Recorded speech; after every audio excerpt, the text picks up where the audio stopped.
Les pedimos a las personas que están paradas que puedan ir sentándose, así ya vamos dando inicio a esta mesa principal.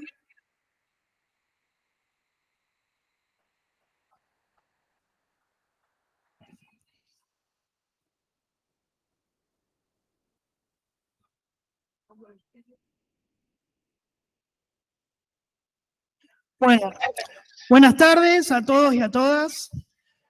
Es de nuestro agrado volver a agradecer justamente su participación en este congreso. Vamos a dar inicio a la mesa denominada Géneros y Deseos en el siglo XXI, políticas públicas en relación a las problemáticas de género. Estamos muy contentos con la apertura de este congreso y queremos que nos sigan acompañando durante todo el programa. Voy a dar algunos anuncios para que tengan en cuenta. Quienes no se hayan acreditado hasta el día de hoy pueden hacerlo en cualquier momento del desarrollo del acto del Congreso, tanto mañana desde las 8 de la mañana hasta las 11 y posteriormente durante la tarde también, desde las 14 hasta las 16 horas.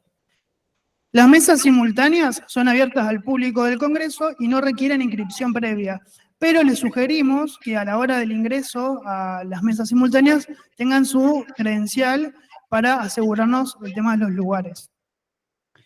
Mañana a las 20:30 horas va a estar el concierto junto a cantantes de orquesta de cámara y estudiantes de las carreras de música de la FAICS en la Escuela de Música, Danza y Teatro, profesor Constancio Carmino. Esto va a ser a las 20:30, así que están todos y todas invitados a participar de esa actividad. También mañana a las 21:30 nos vamos a encontrar posteriormente acá de nuevo en la Escuela Normal para lo que sería la cena de camaradería. Quienes estén interesados e interesadas podrán consultar por la adquisición de la tarjeta en la mesa de las acreditaciones. El valor de la tarjeta es de 2.500 pesos y bueno, esperamos contar con su presencia como para también tener un momento más de distensión y poder celebrar este encuentro desde otro lugar, si bien académico, pero también, digamos, más fraterno. Es importante que podamos participar teniendo en cuenta que hay gente que es de Córdoba, de San Luis, de San Juan, de Mendoza, de Buenos Aires, de varios lugares, de Santa Fe, obviamente de nuestra provincia. Así que bueno, las y los esperamos. Ahora sí, escuchamos a las y los disertantes. Nos va a acompañar en esta oportunidad el magíster en salud mental, licenciado en psicología, docente y egresado de FAEX, Fernando Martínez, quien va a estar como moderador de la mesa y presentará a quienes lo acompañan.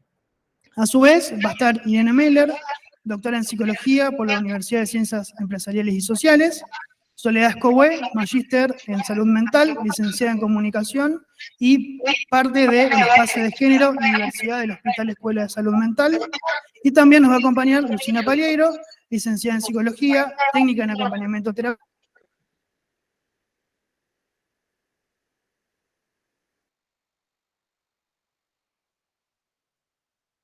Todos y escuchamos ahora. Hola. Hola. Bueno, muchas gracias Lucas por la presentación. Buenas tardes a todos y todas. Antes que nada, y muy importante, Irene, ¿nos escuchás? ¿Sí? Creo que tenés silenciado el micrófono. A ver si te escuchamos bien acá en el auditorio. Perdón, se había silenciado sin darme cuenta. Ahora sí. Hola Irene, ahora sí te escuchamos. Bueno, Okay. buenísimo. Muchas gracias por acompañarnos.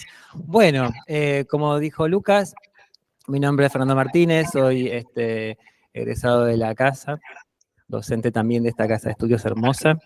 Me pone muy contento ver tanta gente interesada en esta temática en particular, en este eje, y es un honor poder moderar y acompañar en este primer panel central de la tarde, de este primer día del Congreso Salud Mental e Intervenciones Comunitarias.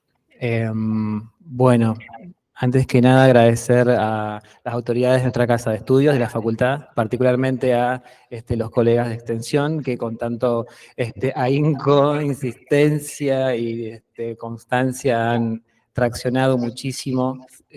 Creo que requiere muchísimo compromiso político, social, trabajo y amor de hacer este tipo de propuestas.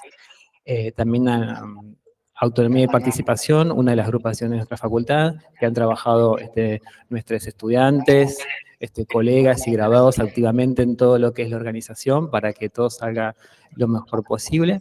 Ya vimos a muchos de ustedes en algunas mesas de comunicación libre, espero que estén disfrutando de los inicios de este congreso.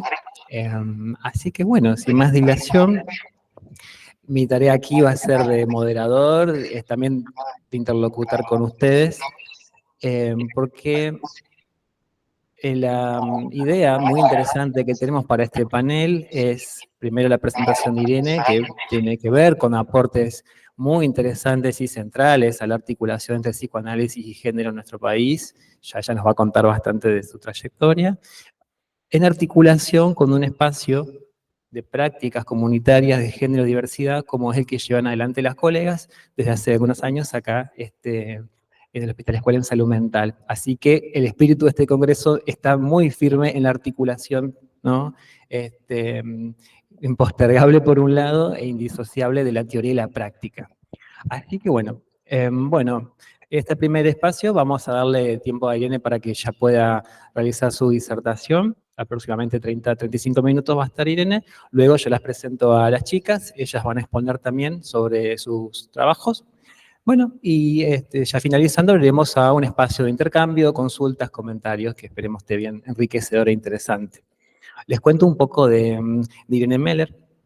Para quienes no la conozcan, Irene Meller es doctora en psicología por la UCES, es coordinadora del Foro de Psicoanálisis y Género de APBA, es directora del curso de actualización de Psicoanálisis y Género, es codirectora de la maestría en estudios de género de la UCES, integra el comité científico del programa postdoctoral de estudios de género en UCES, es invitada a universidades y centros académicos de Argentina, América Latina y España. Irene además es autora de los libros Recomenzar, Amor y Poder después del divorcio, y su más reciente publicación, que salió hace poquito nomás, yo la encargué, se llama Géneros y Deseos en el siglo XXI, y también es coautora de las obras Género y Familia, Varones, Género y Subjetividad Masculina, y compiladora de Psicoanálisis y Género, Debates en el Foro, y Psicoanálisis y Género, escritos sobre el amor, el trabajo, la sexualidad y la violencia. Bueno, para nosotros es un placer y un honor contar con Irene en nuestro panel, así que agradecemos su generosidad por decidir formar parte. Así que bueno, Irene, te dejo la palabra a vos.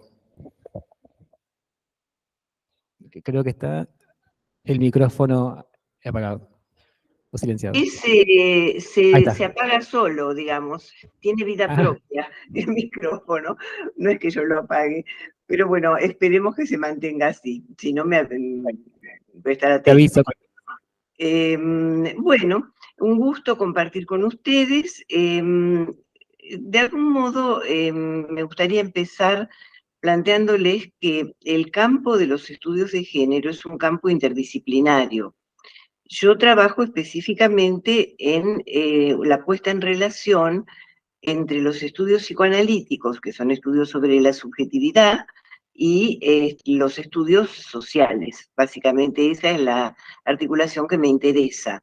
Hay autores que hacen una relación más estrecha entre la subjetividad y lo simbólico, pero desde mi punto de vista, los aspectos de la organización simbólica de la cultura son en sí mismos productos sociales históricos.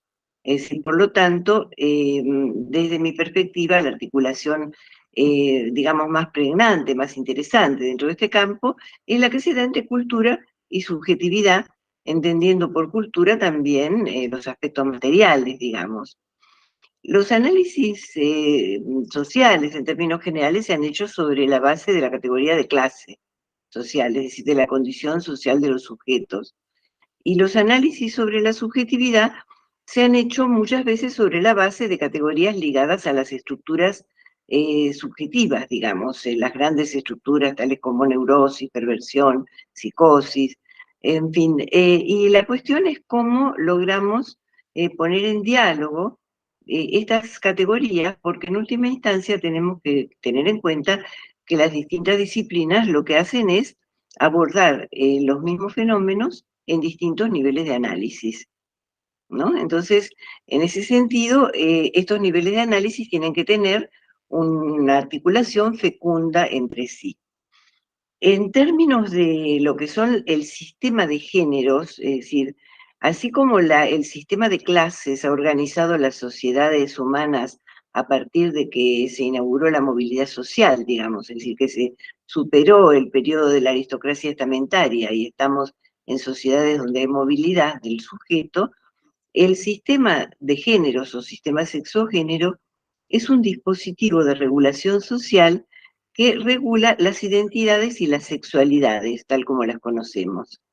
No está escrito en ningún lado, no figura en ninguna constitución, pero tiene una eficacia absoluta y atraviesa toda nuestra experiencia social y subjetiva. Las representaciones, valores, prescripciones y proscripciones acerca de la feminidad y la masculinidad, y que de alguna manera van determinando las formas en que ejercemos nuestra sexualidad, que nos vinculamos, que formamos familias, que trabajamos también.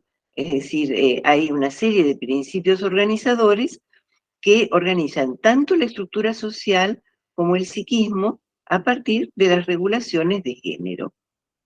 Y desde el comienzo de la civilización humana, las regulaciones de género se han caracterizado por lo que se denominó la dominación social masculina.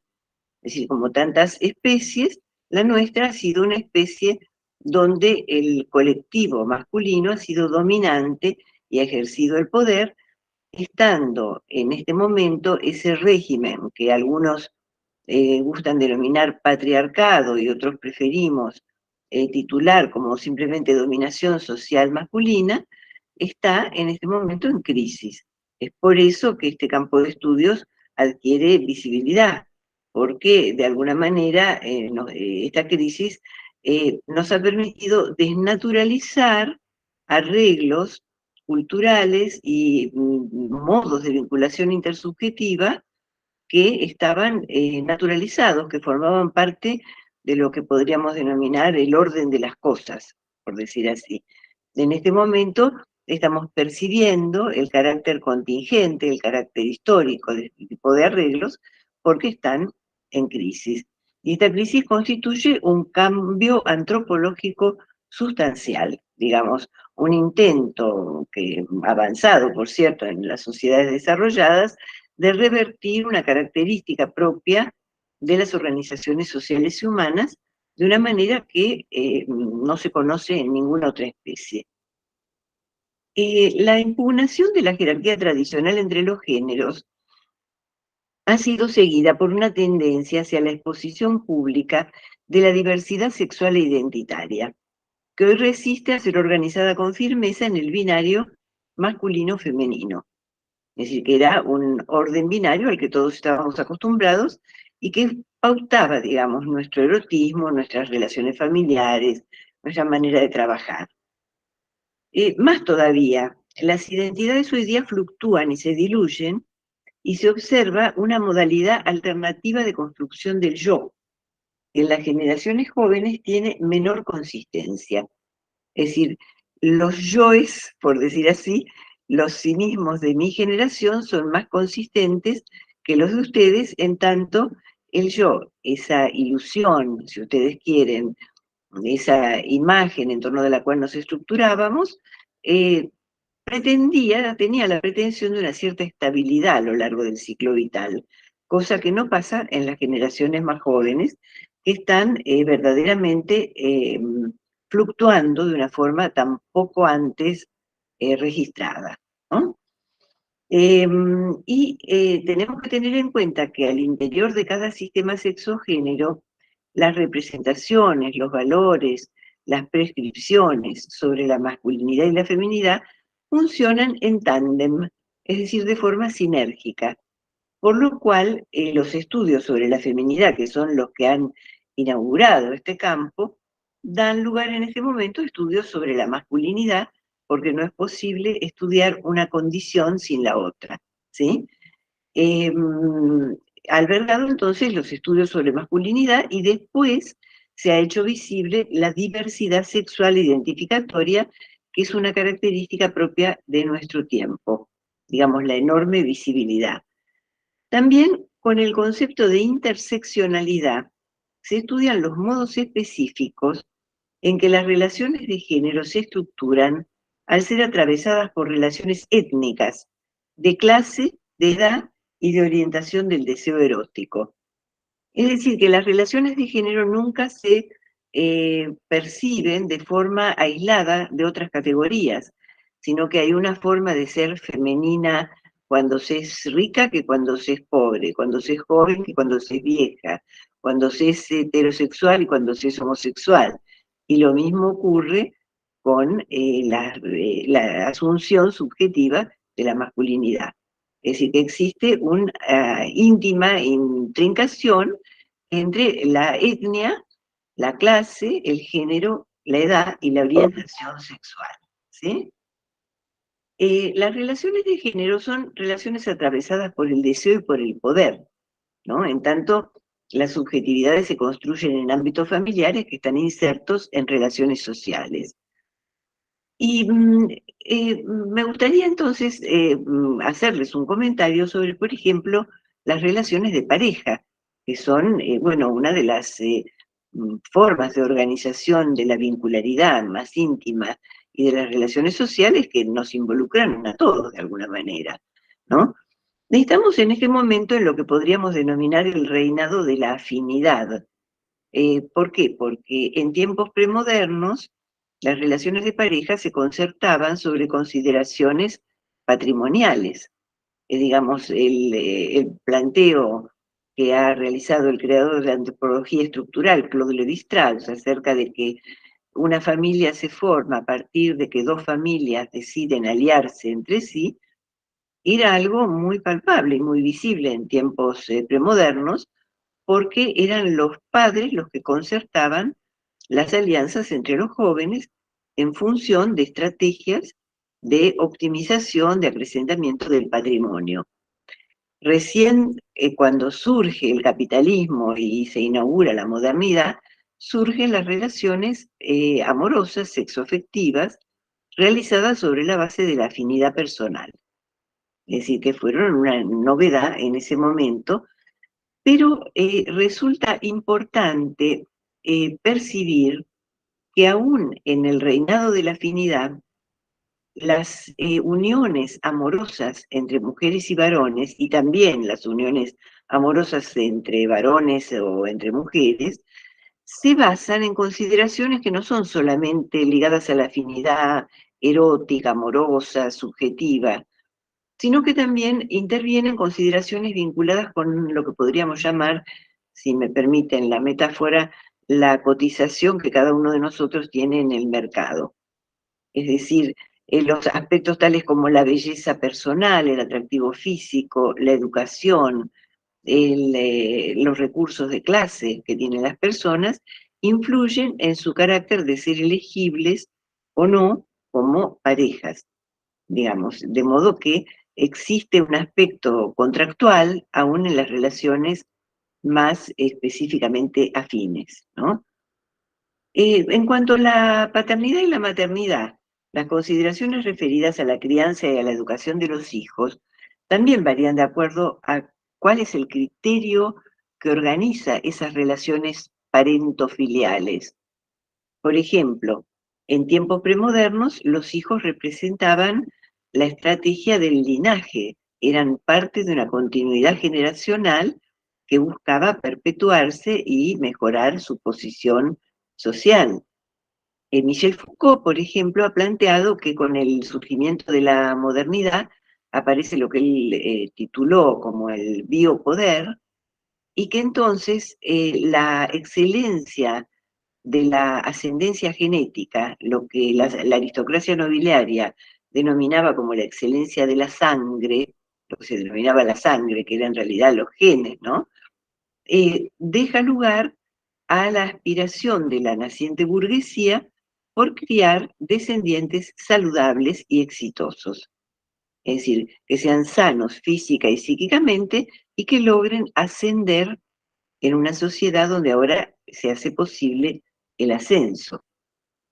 En este momento, en la posmodernidad, las familias enfocadas en tiempos modernos sobre la excelencia de los hijos están dejando lugar a una tensión que existe entre las aspiraciones individuales de los progenitores y las demandas del cuidado. Es decir, ya, digamos, las parejas en edad de procrear sienten un cierto antagonismo, una cierta tensión entre sus deseos individuales de viajar, de progresar, de disponer de tiempo y de libertad sexual, y las demandas propias de la inmadurez de los hijos. Esta es una de las características propias de la posmodernidad que ha permitido, por ejemplo, que aparezca la figura de personas que están en pareja, que conyugal, que conviven, pero que eligen no procrear. Es decir, porque justamente le dan prelación a los deseos individuales de satisfacción personal antes que a la crianza, ¿no? Una de las, digamos, tendencias que observo en este momento sobre la base de mi experiencia clínica y también de estudios cualitativos que he podido ir realizando, es que en el contexto de un intensivo proceso de individuación, los lazos de pertenencia a parejas estables y a organizaciones familiares disminuyen y se precarizan. Dentro de este contexto, la sociosubjetivación masculina tradicionalmente ha cultivado la autonomía, la aceptación de riesgos, el gusto por la aventura y la dedicación al logro, mientras que las mujeres, tradicionalmente asignadas al ámbito familiar, han desarrollado de modo comparativo un deseo de estabilidad de los lazos de afecto y de pertenencia a un grupo que cumple funciones de sostén para ellas y para los hijos. Esto tiene que ver con circunstancias culturales, pero también con la diferencia biológica entre los sexos y el desigual involucramiento de mujeres y varones en la procreación humana. Mientras que las generaciones de mujeres adolescentes navegan por la web con soltura y muchas aceptan la multiplicidad y la desconexión afectiva entre sexualidad y apego, lo aceptan, creo yo, mediante una identificación hostil con la masculinidad. ¿Qué quiero decir con esto? Que muchas de las jóvenes aceptan la precariedad y la transitoriedad de los vínculos sexoafectivos identificadas con un modelo masculino que no les resulta del todo cómodo, pero que es el que prevalece como modélico en las sociedades contemporáneas, ¿no?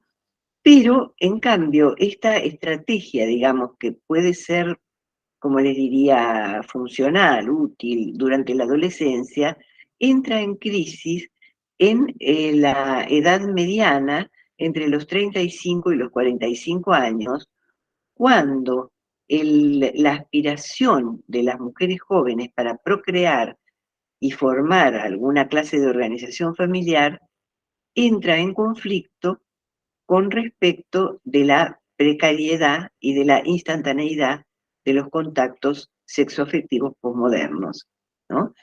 Entonces, en última instancia, lo que yo le quería decir es que pese a la liberación de la sexualidad femenina, podemos considerar que hoy se copula y se trabaja en términos masculinos. Es decir, quienes, digamos, han trazado los lineamientos para el amor y para el trabajo son los varones, y eso no siempre conviene a la experiencia femenina, debido a la tradición subjetivante del desarrollo de lazos de apego y a las necesidades objetivas de cierta estabilidad para la crianza. El vínculo amoroso entre mujeres y varones está dificultado por la multiplicidad de la oferta erótica, que en las páginas web es prácticamente ilimitada, ¿no? Esta oferta erótica empalma de modo sintónico con la tradición masculina de coleccionismo sexual. Los varones han desarrollado a lo largo de las distintas épocas de la historia una actitud de coleccionismo sexual, en tanto la sexualidad con mujeres atractivas ha sido la recompensa que el grupo humano le brindaba a los logros masculinos. Entonces, muchas veces han elegido ostentar ese tipo de acumulación erótica como una señal de estatus. Si ustedes prefieren formularlo en términos más afines con la teoría psicoanalítica, podríamos decir que el estatus sexual abona el balance narcisista. O sea, la autoestima de los varones se ve de alguna manera reafirmada con la multiplicidad de conductas eróticas. Pero esto no es acorde, como les decía, con tendencias femeninas desarrolladas a lo largo de la historia social humana, lo que permite suponer que las jóvenes se están adaptando a la demanda masculina en un claro reciclado posmoderno de la dominación patriarcal. Esto me parece, se los quiero destacar porque me parece importante ver cómo alternativas que parecen en apariencia muy progresistas, en el fondo incluyen nuevas y astutas formas de dominación, ¿sí? Los varones que controlan los mercados sexuales y matrimoniales permanecen en los mercados sexuales hasta edades muy avanzadas, porque cuando deciden que van a procrear, lo hacen con mujeres de cohortes generacionales más jóvenes. En mi libro Recomenzar, al hacer un estudio sobre el divorcio y nuevos matrimonios, encontré con que la tendencia contemporánea al divorcio y al recasamiento, al ensamblaje familiar, ha reciclado la simetría de edad propia del mundo antiguo, en el sentido de que cada vez hay mayor diferencia de edad entre los cónyuges cuando se produce la unión de pareja más prototípica, que es entre un varón divorciado y que ya fue padre y una mujer más joven y soltera. Es decir, que nuevamente en modalidades de unión conyugal aparentemente liberadoras e innovadoras, encontramos de nuevo el reciclado de la dominación social masculina. Entonces, esto es lo que genera como tendencia que recientemente he podido observar, y no solamente yo, sino que coincido con la bibliografía internacional y con estudios de otros países, se produce una soltería no elegida entre las mujeres entre 35 y 45 años, que de alguna manera no encuentran parejas disponibles, en parte por la asunción creciente del deseo homosexual en los varones, y también por el hecho de que muchos varones postergan indefinidamente la constitución de parejas y cuando lo hacen, si es que deciden hacerlo, emparejan con mujeres mucho más jóvenes. Entonces, lo que surge es un proyecto de maternidad a solas que fue denominado, por ejemplo, en España, maternidad a solas por elección. No me estoy refiriendo a la joven poco educada, adolescente que ha quedado embarazada por desaprensión del compañero, por ignorancia de métodos anticonceptivos. Me estoy refiriendo a mujeres educadas, autónomas, insertas laboralmente, en muchos casos con vivienda propia, que no logran hacer una pareja estable, aunque tienen acceso a relaciones sexoafectivas, y que finalmente optan por una maternidad a solas, que yo he preferido denominar maternidad a solas por resignación. La frase prototípica que recogí en los estudios que pude hacer es: al menos no quería perderme la maternidad. Es decir, que se trata de mujeres que de ninguna manera repudian la idea de hacer una pareja estable, sino que lo han deseado, lo siguen deseando, y simplemente al ver que pasa el tiempo y no logran hacer una pareja instituida, optan por ser madres a título individual. Les quiero aclarar que no encontré en estos estudios ningún tipo de personalidad prototípico, es decir, no responde a un estilo personal, sino que se trata de una tendencia social que agrupa mujeres con muy diversas constituciones subjetivas. ¿Se entiende? Otra tendencia observable es la fluctuación entre deseos hetero y homosexuales a lo largo del ciclo vital. Esto no era tan frecuente, digamos, podía pasar que hubiera personas que estaban con lo que antes se denominaba en el closet, ¿sí? Es decir, que eran personas lesbianas u homosexuales, varones gays, que por la discriminación que existía sobre el deseo homosexual, se casaban, incluso procreaban, y después finalmente decidían en la edad mediana asumir la realidad de su deseo. Me estoy refiriendo a otra tendencia muy diferente en la actualidad, que es la fluctuación del deseo y la fluctuación de la identidad a lo largo del ciclo de vida, ¿no? En algunos casos, en la edad mediana, esto se resuelve en uno u otro sentido, por decir así, y en otros casos se mantiene a lo largo de todo el ciclo, ¿no? En el caso de las mujeres, yo lo que he advertido es que el deseo erótico es predominantemente heterosexual, pero que se hacen elecciones lésbicas porque se denuncian las condiciones del contrato sexoafectivo propuestas por los varones.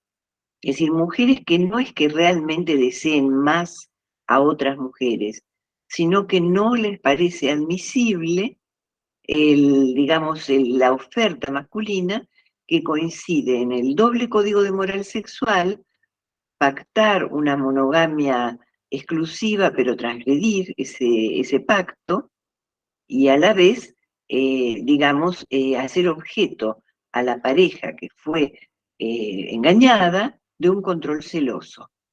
Es decir, es notable, pero es una situación paradójica bastante frecuente. La infidelidad masculina, me refiero a infidelidad cuando se ha pactado una pareja de monogamia exclusiva, no cuando se pactó una pareja abierta, que va acompañada de control celoso, porque como ya hace muchos siglos escribió Shakespeare, le hizo decir a Otelo, si yo he podido estar con otras mujeres, ¿por qué no podría ella haber estado con otros varones? Por lo tanto, esa oferta, digamos, sexoafectiva es rechazada por muchas mujeres que entonces prefieren una relación lésbica que no les resulta tan satisfactoria, tan atractiva desde el punto de vista del erotismo, pero que les ofrece mejores condiciones, podríamos decir, de contrato en cuanto a la relación, ¿no? Otra tendencia que se las enumero un poco, después si les interesa y tenemos tiempo, podemos conversarlas un poco más, ¿no? Otra tendencia que veo es que está disminuyendo un patrón ancestral de relacionamiento amoroso que establecía que las mujeres circulan hacia arriba en la escala social. Es decir, en todas las etnias conocidas, las mujeres pueden entablar relaciones sexoafectivas con varones del mismo estamento, de la misma clase, o alguno superior, pero no descender en la escala. ¿Se entiende? Incluso hay etnias como los Nayar del estado de Kerala en la India, que si una mujer entabla una relación con un varón de una casta inferior, la matan. Es decir, que verdaderamente es algo absolutamente prohibido. Esto les sugiere, yo creo que se puede advertir con facilidad, que lo que está prohibido es que la mujer subvierta la jerarquía entre los géneros. Porque si una mujer de una casta superior o de una clase social superior está en pareja con un hombre que es menos educado, menos rico, menos poderoso, la asimetría a favor del varón queda subvertida. Y eso es lo que difícilmente se ha aceptado hasta ahora. En este momento empiezan a aparecer más uniones, donde las mujeres tienen una posición dominante en cuanto a nivel educativo, nivel de ingresos, posesión de la casa donde van a vivir, el liderazgo cognitivo dentro de la pareja. Y esto, una hipótesis que yo planteo, es que tiene que ver con que los varones heterosexuales están siendo un bien escaso y que al ser escasos en el mercado, eso aumenta su cotización. Es decir, es una cuestión bursátil, si ustedes quieren denominarla así, ¿no? Otra tendencia es que la movilidad geográfica propia de la globalización ha estimulado las parejas internacionales. Es decir, habitualmente la gente emparejaba con lo que uno llamaba coloquialmente, si me permiten, con alguien que fuera sapo del mismo pozo, ¿sí? Es decir, personas con las que había una comunidad de cultura, de tradición, de costumbres. Bueno, en este momento, con la gran movilidad propia de la globalización, verdaderamente se está dando mucho un emparejamiento internacional que plantean conflictos específicos, como todo en esta vida, ¿no es cierto? Es decir, si se sostiene el amor a distancia, es decir, si cada uno de los miembros de la pareja queda viviendo en su país, esta relación puede durar así, merced a los viajes y al WhatsApp y al Zoom, etcétera, todo lo que disponemos ahora puede durar unos años de esta manera, pero finalmente se disuelven. En otros casos, cuando se quiere mantener la pareja, se produce la migración de uno de los miembros de una pareja internacional. Y en este caso, aquel que ha migrado suele enfrentar situaciones de cierta desventaja. Esto ha sido planteado por unos sociólogos alemanes, los Beck, Ulrich Beck y Elisabeth Beck-Gershon, que plantean que el que la juega de visitante, de alguna manera, está en desventaja porque depende más del que es local y no tiene tantos recursos cognitivos o incluso económicos como el que es local, lo cual le quita atractivo, en especial si se trata del varón, porque la dependencia femenina todavía permite ser erotizada, en algunos casos, cada vez menos, pero en algunos casos todavía la dependencia femenina se erotiza. Han surgido nuevas formas de familiarización, abundan las familias reducidas a una madre que cría un solo hijo. Esto suele suceder cuando las familias pierden funciones económicas y el mercado adquiere predominancia. Y la parentalidad se ha independizado de la conyugalidad, claramente, porque el tiempo que dura la conyugalidad es más acotado, mientras que la parentalidad se supone o se espera por lo menos que sea una relación indisoluble. Es decir, que una vez que una persona ha tenido un hijo, sea su madre o su padre para el resto de la existencia de ambos, ¿no?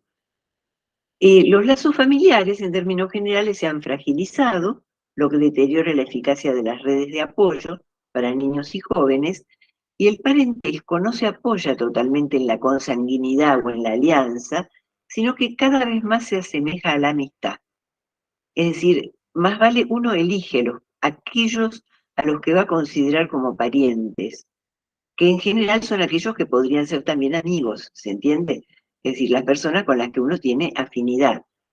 Esto, si bien le deja un margen de elección interesante a la decisión personal, fragiliza las obligaciones. Cuando las obligaciones de asistencia recíproca se basan en la comunidad genética, tienen un cierto carácter de sacralidad.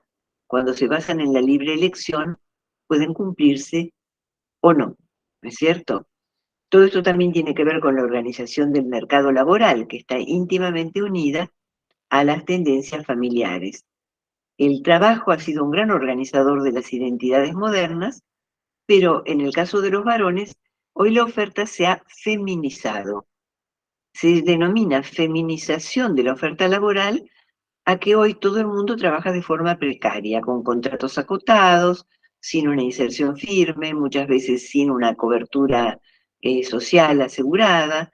Es decir, se llama feminización a la precarización laboral. Y esto tiene efecto en lo que les decía antes, la consistencia del yo, que se ve afectada por la liquidez posmoderna en lo que hace a la identidad y al deseo. Las nuevas generaciones no son, sino que están. Yo no sé cómo estoy con el tiempo, Fernando, si me queda algo de tiempo o si prefieres que vaya cerrando. Si te parece, Irene, a las y cuarto le damos la palabra a Sole y a Lucina. Ok. Entonces en 5 minutos les hago un comentario acerca de la tendencia hoy protagónica en el campo social, que es hacia la diversidad identitaria y sexual, ¿no? Para entenderla hay que tener en cuenta que cada época de la historia tiene un régimen de regulación de la sexualidad que la caracteriza. El mundo antiguo ha sido descrito como regido por lo que se llamó la bisexualidad de dominación. Es decir, los varones grecolatinos podían ser bisexuales siempre y cuando el varón adulto conservara su actitud pasiva, penetrante en la relación sexual, y su dominio social. Lo que estaba proscripto era la pasividad sexual en el varón del estamento ciudadano adulto. El cristianismo ha impuesto lo que se denominó la heterosexualidad reproductiva. O sea, las relaciones sexuales permitidas eran relaciones entre adultos convivientes, casados, con fines procreativos.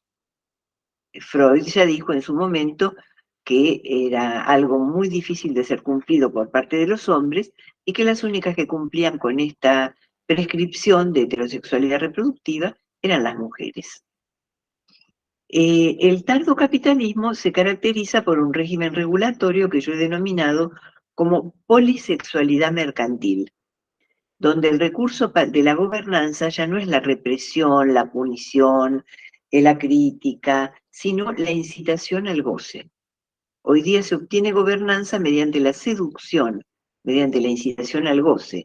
Y en este contexto es que verdaderamente tienden a desregularse las sexualidades y por lo tanto aparece el protagonismo de la diversidad sexual.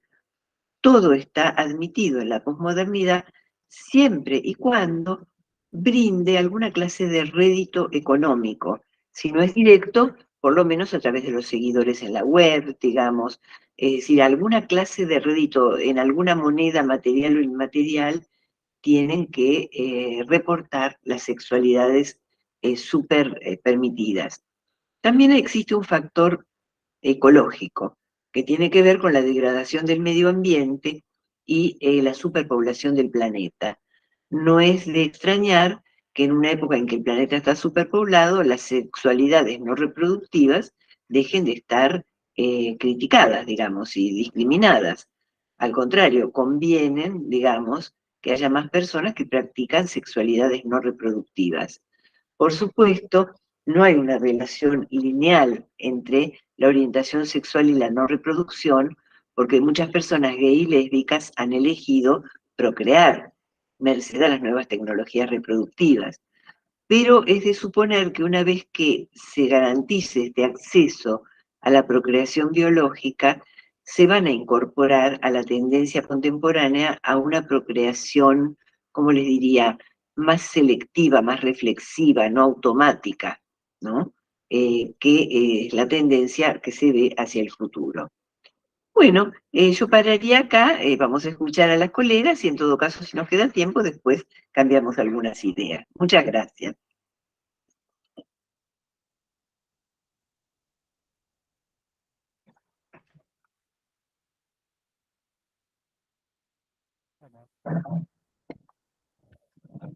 Hola. Tenía apagado el micrófono. Bueno, Irene, muchísimas gracias por tu claridad de siempre. Bueno, acá ha habido también buena recepción, a juzgar por las caras que se ven, así que, bueno, vamos a continuar entonces ahora con la presentación de Soledad y de Lucina. Bueno, habrán escuchado que Irene abrió un montón de frentes y líneas de análisis y trabajo posibles de diferentes aristas en los géneros y deseos en nuestro tiempo. Ahora vamos a hablar, bueno, de las políticas públicas en relación a estas problemáticas que Irene nos presentó tan claramente, ¿no? Bueno, les presento a quienes nos van a acompañar ahora. Tengo a mi lado a la licenciada Lucina Paleiro. Digo Luisina siempre, perdón. Lucina es licenciada en Psicología, técnica en acompañamiento terapéutico, es tesista de la maestría en Salud Mental por la UNER y es docente en nuestra casa de estudio en el espacio curricular de Prácticas 3 de AT y Psicología. También la acompaña la magíster Soledad Escoué, ella es licenciada en Comunicación y magíster en Salud Mental, ambas trabajadoras del Hospital Escuela en Salud Mental de nuestra ciudad, y nos van a comentar acerca de su trabajo en el espacio de género y diversidad del Hospital Escuela. Así que bueno, sin más dilación, les doy la palabra, chicas. Muchas gracias por venir a acompañarnos. Bueno, gracias Fernando y bueno, gracias a todas, a todos y a todes por estar acá presentes. Estamos como un poco nerviosas por tanta gente, pero contentas también de poder compartir el trabajo. Bueno, no queremos dejar de nombrar a nuestras compañeras que están acá en los primeros asientos, a Sole Lagos, a José, a Pauli Crati, a Rocío, Pauli Moscatelli, a Anabel, que son compañeras que también comparten todos los días este trabajo que presentamos hoy, pero bueno, por una cuestión de tiempo y espacio estamos nosotras dos acá poniendo la cara. Así que bueno, gracias también por acompañar. Y bueno, sí, por ahí está bueno esto que traía Fer. Nosotras vamos a compartir un trabajo, que es un trabajo situado en un hospital público, de cómo pensamos la perspectiva de género dentro de lo que es el trabajo en una institución. Así que bueno, sí, algo de esto que traía Irene también nos hemos problematizado en esta práctica. Así que bueno, ha sido un trabajo de problematizar muchas certezas personales y clínicas dentro del trabajo, así que, bueno, mucho de reflexión para compartir y para que podamos conversar. Así que gracias.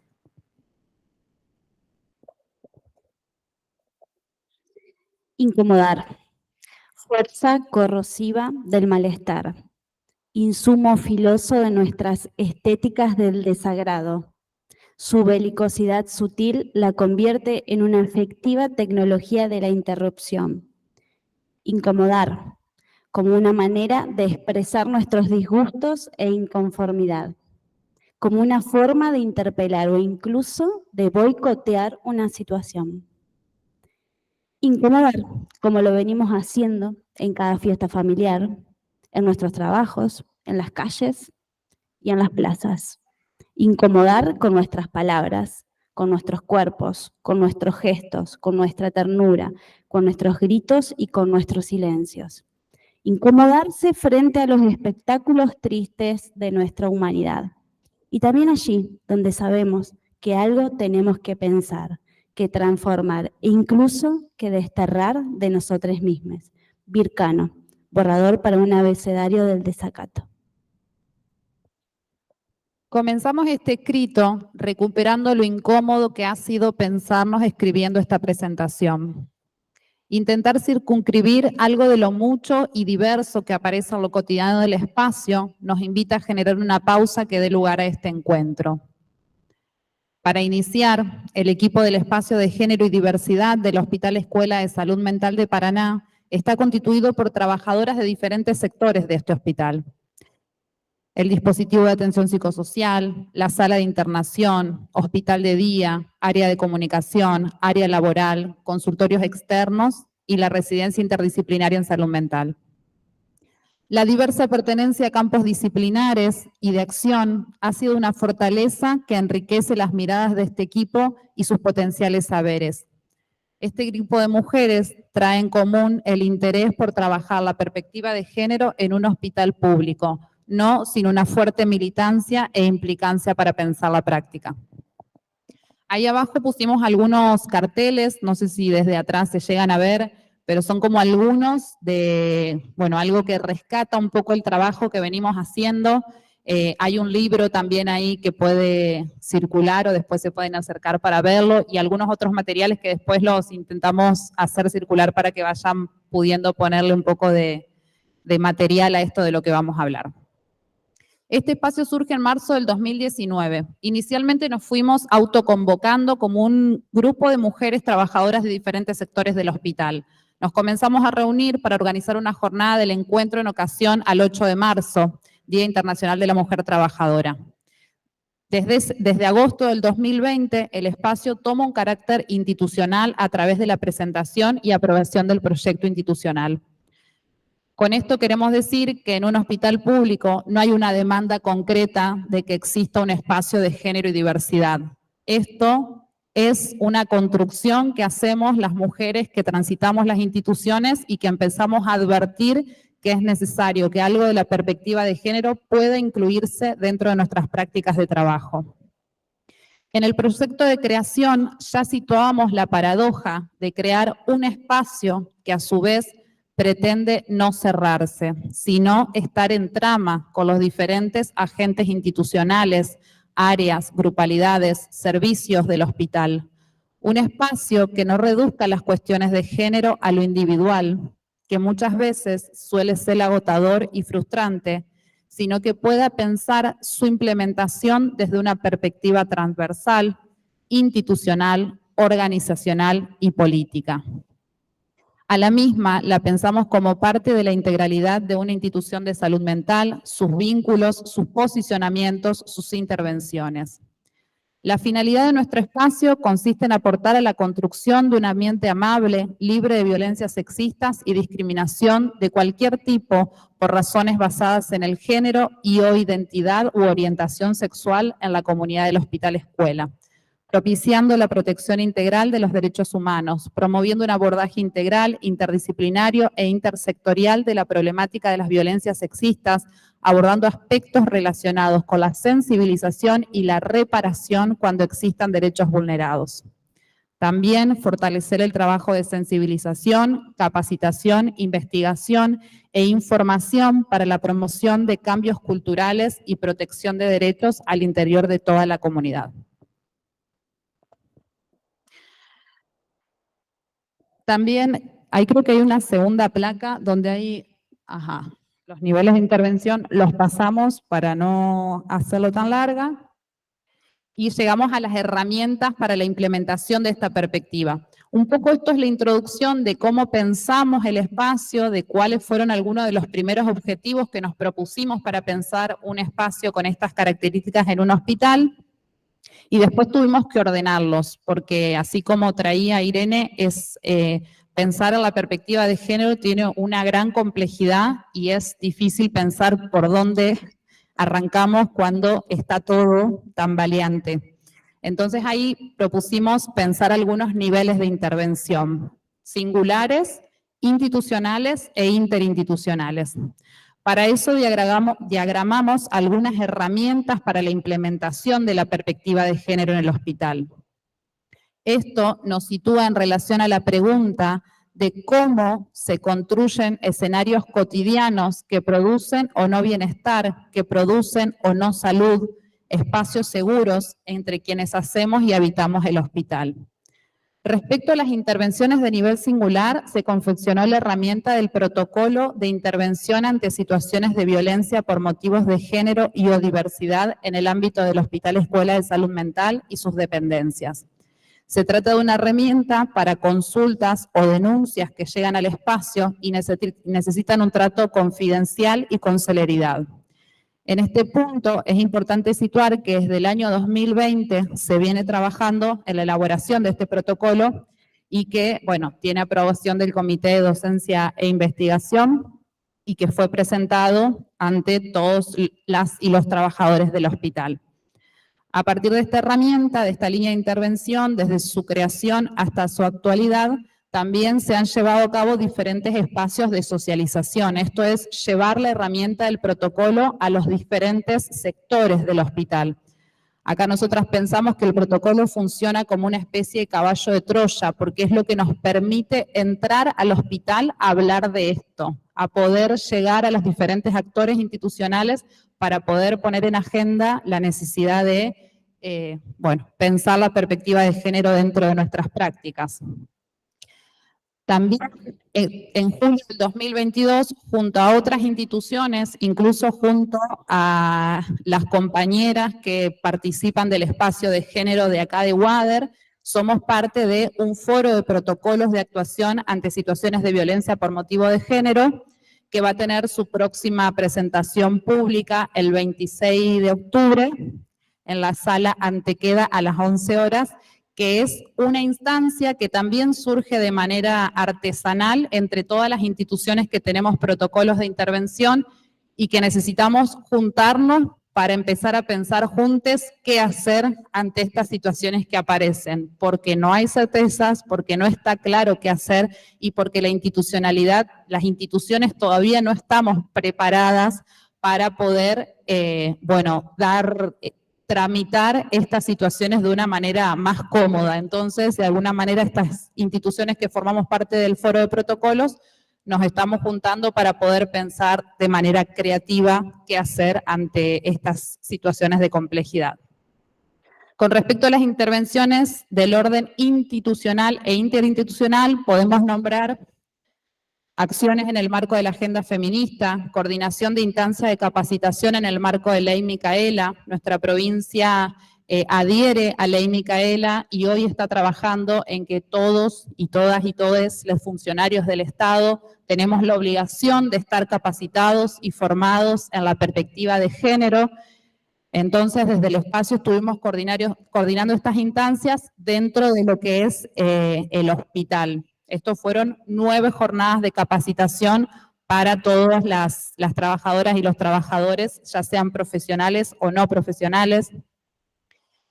Estuvimos trabajando en la creación del proyecto de un recursero institucional de género y diversidad, un cuadernillo que está por ahí abajo, que concentra información acerca de los contactos y los datos de la red local de atención que hay en Paraná y zonas aledañas en relación a situaciones de violencia de género. Creo que están por ahí las fotos de las 4 guías, la anterior, esa, de situaciones de violencia de género, situaciones de abuso sexual, situaciones de IVE e ILE y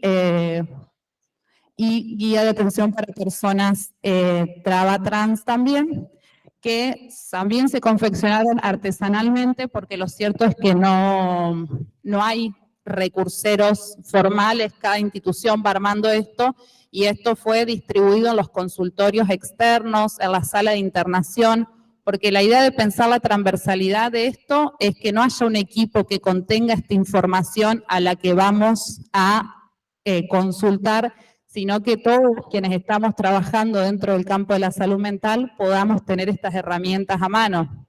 Un dato que aparece de las compañeras de estadística es que más del 80% de las consultas que llegan por admisión al Hospital Escuela de Salud Mental tienen que ver con situaciones de violencia de género, de mujeres que han vivido históricamente, mujeres e identidades disidentes que han vivido históricamente atravesadas por la vulneración de sus derechos por el simple hecho de ser mujer. Entonces, cuando decimos no podemos circunscribir a un solo espacio, tiene que ver con esto, con que esto tiene que poder ser transversal y apropiarnos de este conocimiento, de esta formación, todas y todes.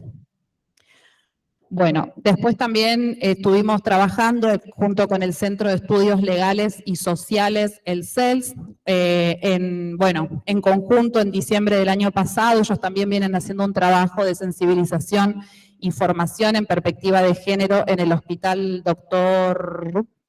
Alejandro Korn, así que bueno, estuvimos allá en Buenos Aires también en una mesa federal trabajando sobre esto. Estas herramientas, que no son solo estas, son muchas más, pero no lo vamos a hacer tan largo, nos fueron arrojando datos, nos fueron arrojando un termómetro institucional de qué venía pasando en relación a las situaciones de violencia y discriminación adentro del hospital por motivos de género.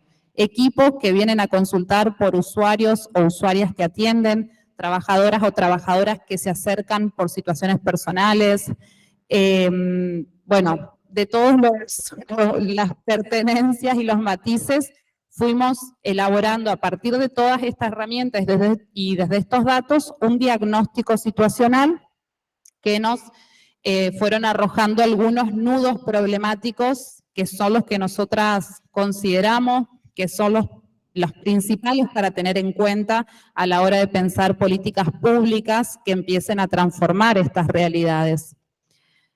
Para hoy trajimos 2 de esos nudos problemáticos. El primero de esos tiene que ver con compañeras trabajadoras víctimas de violencia de género en el ámbito laboral y doméstico.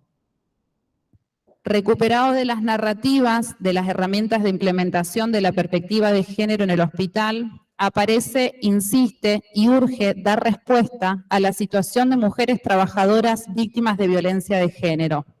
Violencia que, según lo sistematizado, se da tanto en el ámbito laboral y en el ámbito doméstico. Estas situaciones han sido manifestadas de manera anónima y también de manera personal en diferentes herramientas de nuestro espacio, con diferentes valoraciones de riesgo. Estas narrativas hacen eco con las estadísticas que visibiliza el Observatorio de Violencia de Género, Ahora que sí nos ven. Desde allí retomamos que el 70% de las mujeres argentinas reconoce haber sufrido desigualdad de género y o discriminación en el ámbito laboral. Estas desigualdades están reflejadas en el menor acceso al trabajo, en la tasa de trabajo no registrado en mujeres y en las desigualdades en la brecha salarial.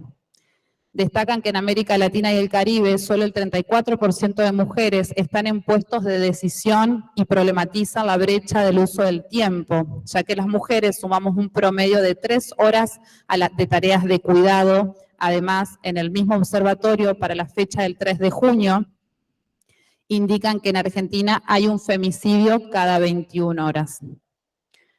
En este punto es clave poder visibilizar, recordar y no olvidar el femicidio de la compañera enfermera de 31 años, Estela Mari Castaño, en el año 2022, compañera trabajadora del Hospital de la Baxada, que desempeñó también funciones en nuestro hospital. Estela, en diciembre del 2021, fue asesinada en manos de Carlos Denis, pareja con quien vivía. ¿Por qué somos capaces de acomodar las instituciones frente a hechos de tremenda crueldad? ¿Qué nos hace naturalizar estas muertes? Ante esto, Silvia Bleichmann nos invita a pensar el concepto de fatiga de la compasión, para dar cuenta de una suerte de acostumbramiento al horror que hace que uno pierda capacidad de respuesta ante el sufrimiento que presencia en otros seres humanos, como si nos viéramos agotados ante el dolor ajeno y no pudiéramos prestarle atención.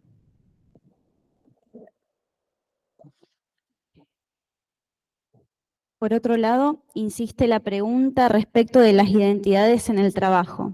¿Cómo se construyen nuestros modos de ocupar los puestos de trabajo dentro de los escenarios cotidianos atravesados por lo que se espera de nuestro rol en el hospital? Pero también desde lo esperado, desde lo atribuido, lo asumido en clave de género. A su vez, ¿cómo podemos ir pensando algunas inercias que arrastramos para incorporar la dimensión del cuidado y del respeto y el reconocimiento como parte de nuestra disposición y del esfuerzo que conlleva el trabajo con otros?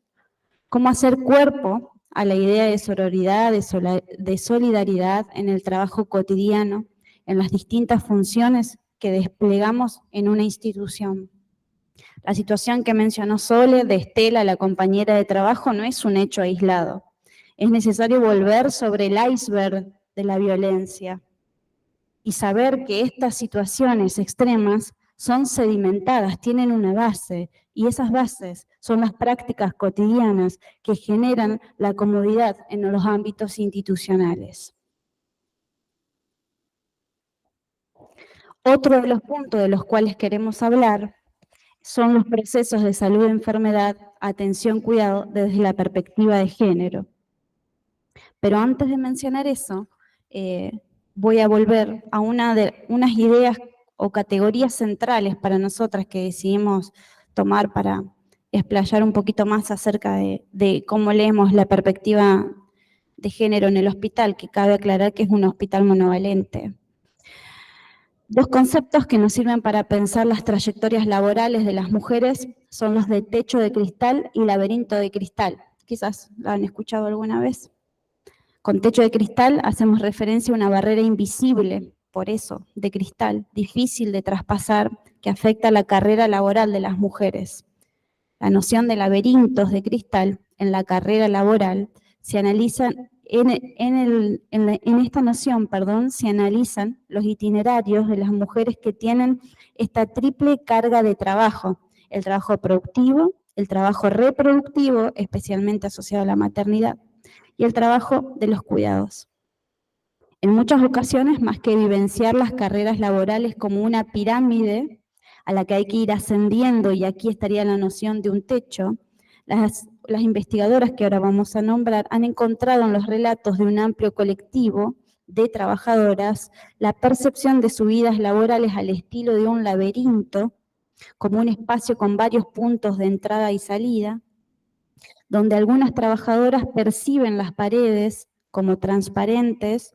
A través de estas paredes del laberinto se pueden ver otras mujeres que, como ellas, circulan por él buscando variados caminos para seguir avanzando, pero sin lograr comunicarse con sus pares para elaborar conjuntamente sus conflictos. Gamba y dice: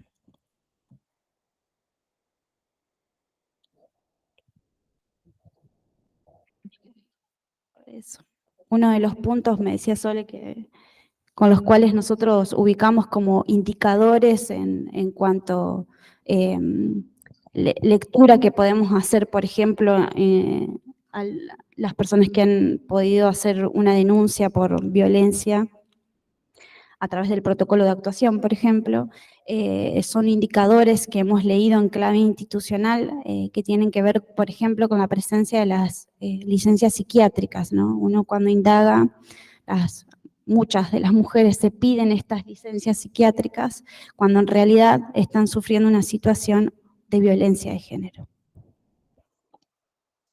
Otro de los puntos, Sole hoy hablaba de 2 puntos que queremos compartir hoy, pensamos otros varios, pero son los centrales o los nodales estos, es en los procesos de salud, enfermedad, cuidado, desde la perspectiva de género. Y las llegadas de algunos equipos de profesionales al espacio de género nos invitaron a dialogar y a reflexionar de manera conjunta acerca de la complejidad de las situaciones actuales y las preguntas por las estrategias posibles. La presencia de usuarias y usuarios con graves padecimientos psíquicos en donde confluye su padecer con situaciones de violencia de género y que en muchas oportunidades son internados, nos llevan a cuestionarnos e invitar a construir juntos. ¿Cómo pensar la perspectiva de género en personas con padecimientos mentales? Se nos aparece la pregunta respecto de si, por ejemplo, es segura la residencia habitacional a donde volverá una usuaria externada. ¿Con qué recursos cuenta el Estado para garantizar condiciones habitacionales seguras? ¿Qué modos institucionales de operatividad podemos instaurar para sobrellevar la complejidad de estas situaciones? Podemos pensar el entrecruzamiento de salud mental y género también en relación a 3 modos de leer, en clave de patologización a la violencia de género. En primer lugar, las violencias de género ejercidas por parte de varones a quienes se les justifican sus acciones a partir de una problemática de salud mental. En segundo lugar, la identificación de las identidades disidentes como diagnósticos clínicos, según la base del manual DSM, por ejemplo, entre otros posicionamientos ideológicos de la clínica. Así podemos nombrar que la homosexualidad hasta no hace mucho tiempo atrás era considerada un desvío de la conducta, ¿no? Hasta el 76 me dice para acá. Asimismo, esta historia de patologización de la disidencia también ha sido una de las mayores barreras de accesibilidad para la atención de personas trans en la salud pública. Y abrimos la pregunta, si ustedes piensan, ¿cuántos compañeros trans tienen en su lugar de trabajo? En la facultad.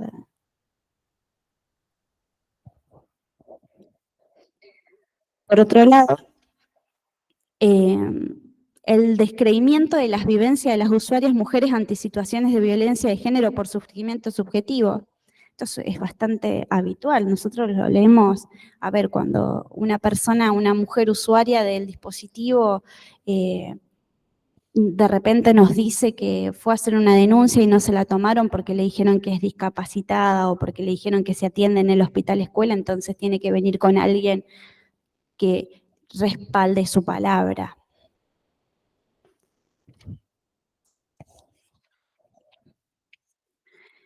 En estos relatos reconstruidos en relación a los procesos de atención, cuidado, escuchamos historias de abandono, de violencias, desocupaciones, largas historias de opresiones, advirtiendo la necesidad de avanzar en relación a ciertas asimetrías que podríamos atribuir al género y que operan en la producción de mayores desigualdades y vulneraciones.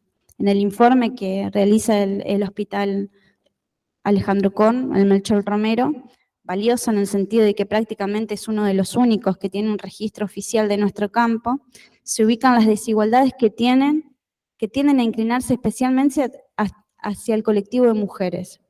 Situaciones además y fundamentalmente que ubican la vulnerabilidad en esta intersección de género, pobreza y locura, y que expone a las mujeres al riesgo de ser víctimas de violencias y abusos, incidiendo también en los procesos de externación. Para el debate en cuanto al proceso de atención, y con esto ya terminamos, ¿Leemos las internaciones, los encierros prolongados en clave de género? ¿Qué pensamos acerca de los espacios ligados al hacer, los talleres, los emprendimientos, los deportes, en su gran mayoría habitados por varones? ¿Es posible pensar la edificación de instituciones de manera no binaria? ¿A qué se debe que los servicios de internación por motivos de salud mental de varones se transformen, por ejemplo, en sedes del sistema penitenciario? Bueno, y hasta acá.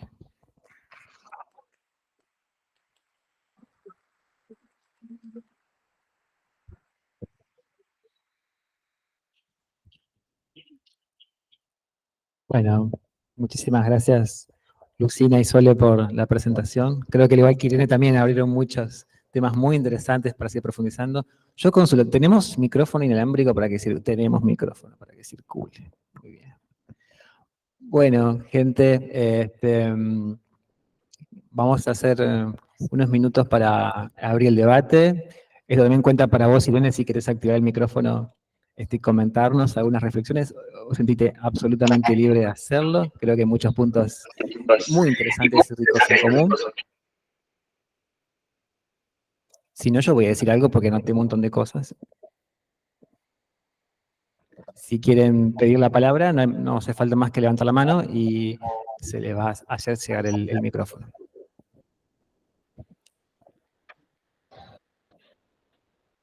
Si no, ajá.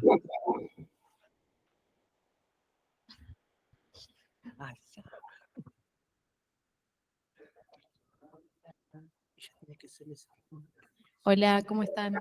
Quería preguntarles si se encontraron con resistencias dentro del hospital para incluir esto que por ahí. Yo trabajo en Santa Fe en lo público y hay bastante resistencia en relación, por ejemplo, a hacer la ley Micaela de parte de los trabajadores. Bueno, gracias por la pregunta, porque sí, cuando pensamos esta presentación intentamos acotar para que no sea tan largo, pero sí, la historia de las resistencias para pensar un espacio de estas características adentro de una institución es, bueno, enorme, digamos, en realidad es hacerse lugar, decimos nosotras, como todos los días poder legitimar que esto que estamos haciendo es importante y es valioso. Nos tenemos que recordar todos los días que esto es valioso y es parte de una práctica tan legítima como otras, desde lo más simbólico de eso, digamos, como de suponer, bueno, que el trabajo que hacemos como no tan importante, digo, resistencias así más sutiles, hasta resistencias explícitas, sobre todo dentro de los espacios colectivos, donde ponemos a circular la palabra, por ejemplo, los espacios de capacitación Ley Micaela, donde, bueno, aparecen claramente las resistencias de, bueno, ¿cuándo va a ser el Día del Hombre? ¿O por qué los hombres no tenemos ministerio? Digo, desde las cosas más superficiales hasta cuestiones concretas de situaciones de habernos sentido violentadas, hasta situaciones donde, bueno, hemos temido de poner nuestros nombres en algún informe por hacer algunos movimientos o sugerir algunos movimientos que claramente hacen que otros pierdan privilegios, digamos. Entonces, hay una disputa ahí de quienes quieren tener esos privilegios dentro de los roles institucionales. No, y otro modo de resistencia, por ejemplo, cuando llegamos a los espacios institucionales donde queremos socializar el protocolo de actuación, nos encontramos con otros indicadores como las ausencias, la falta, ¿no? No, él no participa porque no le interesa. Bueno, habría que preguntar si eso es, hay opción para formarnos en el género, ¿no? Sobre eso, mientras, bueno, piensan en alguna otra pregunta o comentario, a mí me resuena mucho, qué buena pregunta que hizo la compañera, porque me parece que sirve para desambiguar, ¿no? No se trata de que en las instituciones en las que trabajamos hay, bueno, colegas manifiestamente, ¿no?, machistas o misóginos, sino que me parece que tiene que ver con algo que planteó Irene, ¿no?, de una manera paradigma de dominación social masculina, que también podemos llamar patriarcado, cómo eso ha operado, y lo trajo Lucina, ¿no? Como ideológicamente también en los marcos teóricos en los que somos formados. Lo digo acá porque sé que gran parte de ustedes son estudiantes de psicología, y a mí me gusta mucho una frase de Jessica Benjamin, que ha sido muy crítica del psicoanálisis, pero a su vez ha tomado del psicoanálisis aportes muy interesantes. Ella dice, en el psicoanálisis mismo está manifestado el problema, supongamos, de la dominación masculina, pero también en el psicoanálisis está la manera de poder abordarlo y pensarlo. Entonces, me parece que es una cuestión muy rica ser autocríticos, porque si tenemos que meter, como dijo Sole, como un caballo de Troya, ¿no? Este tipo de dispositivos tan importantes, es porque no tenemos que descuidar la intersectorialidad, ¿no? Concepto que lo planteó Irene. El género no implica que haya una clínica específica de género.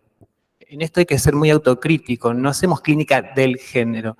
El género es un fenómeno, o las problemáticas de género son transclínicos, aparecen en diferentes estructuras, subjetividades y posiciones. Y bueno, nos muestra una miríada infinita, caleidoscópica de subjetividades y atravesamientos posibles. Lo digo como para hacer autocrítica también a la propia formación, ¿no? Me parece muy importante. Y hay un concepto que me gusta mucho, me tomé la libertad de traer un fragmento para compartirles, que me parece que articula la cuestión clínica, lo subjetivo y la interseccionalidad, que es un concepto que toma Loana Berkins, que ha sido activista travesti trans en nuestro país, una de las impulsoras de la identidad de género, que es el concepto de Heidegger de existenciario. Existenciario remite de alguna manera a las implicaciones subjetivas, ¿no? Intransferibles, porque yo digo, en experiencias de violencias hacia las feminidades o experiencias diversas, no podemos nosotros como profesionales hablar por ellos, ¿sí? Podemos acompañar, podemos respetar, ¿no? Pero no hay un saber ahí que dé cuenta de eso. Y les quería leer algo que ella escribió para un libro que se llama La diferencia desquiciada, que me parece muy, muy potente y muy sencillo y muy hermoso, y tiene mucho que ver con lo que venían trayendo las colegas. Dice Loana Berkins en este librito: a mí me interesa que los futuros psicólogos o psicólogas puedan empezar a pensar en esta cuestión, discernir que no es lo mismo ser gay que ser travesti. Si yo contara cómo se fue conformando mi identidad, el relato resultante incorporaría, además, mi clase social, mi etnia, la ideología de la que participo, mi corporalidad, porque en la construcción de la identidad intervienen muchos tópicos. Ella no responde solo a los juegos con muñecas y no a la pelota, como suele señalarse. Esto es solo una parte de nuestra historia, ni siquiera la más importante. Ella no es solo sufrimiento y pena, es también alegría y poder de agencia. Nos sumamos a otras luchas como la del derecho al aborto y el poder de decisión sobre los cuerpos. Si les pido que dibujen un cuerpo travesti, intersex, ¿qué dibujarían? Desde hace muchos años, afortunadamente, nuevas corporalidades van encontrando un lugar en esta sociedad, van demandando sus derechos. El feminismo fue un movimiento emancipatorio que no puede perder ese carácter y nosotras peleamos por eso, por ampliar los márgenes respecto de qué se construye como mujer. De la misma manera, peleamos para quitarnos de encima el carácter de víctimas, porque necesitamos intervenciones de la justicia que no trabajen sobre nuestro cuerpo como víctimas, sino como sujetas de derecho. Les quería compartir porque ninguno de nosotros cuatro somos personas travesti trans y me parece muy valioso recuperar estos testimonios, estas maneras de relatar. Acá tenemos un aporte.